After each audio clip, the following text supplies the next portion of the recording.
Oh professore, quante ore, ore.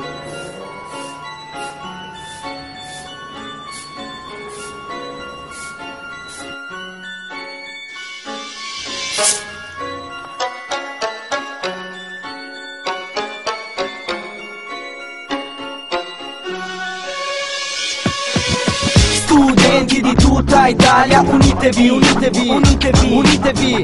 Tito, Livio, di Ceroni. Con la scuola combiniamo casini senza raccontare la voglia di studiare. Quante ore devo studiare per niente. Oh professore, quante ore devo studiare per niente. Oh professore. Mi incazzo se penso che si viva una volta sola e che circa 7 ore al giorno già le spreco andando a scuola. Gentile, lo son con le prof carine, mi pianto al primo banco e guardo le mutandine. I secchioni peggiori pensa che per 2 voti buoni leccano pure il culo dei professori. Sei fuori? Ho un preside un po' testardo, mi fa le menate perché ho il pantalone largo. Nelle scuole ti insegna l'educazione, infatti il prof di religione bestemmia in continuazione. Come? Il mio bidello è poi il migliore, falsifica le firme di ogni giustificazione. Ogni prof ha delle preferenze, quasi sempre una demente che ha solo il seno sporgente. Gente, matematica è importante, se non so logaritmi non potrò fare il cantante. Quante ore devo studiare per niente. Oh professore, quante ore devo studiare per niente.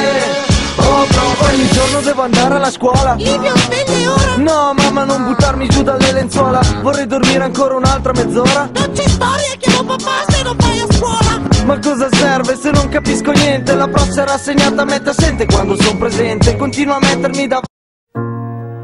Questa casa non mi piace più. Come quel quadro tuo lassù.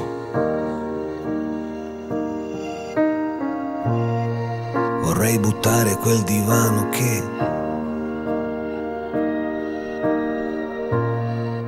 odora ancora un po' di te.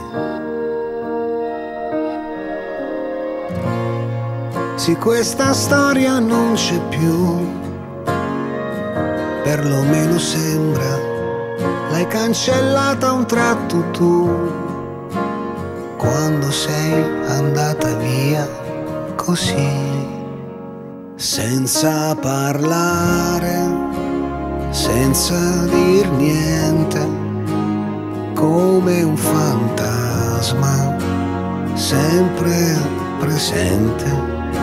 Sei ancora qui, tu fai così perché vuoi farmi male, come un pugnale, ma perché sei così crudele.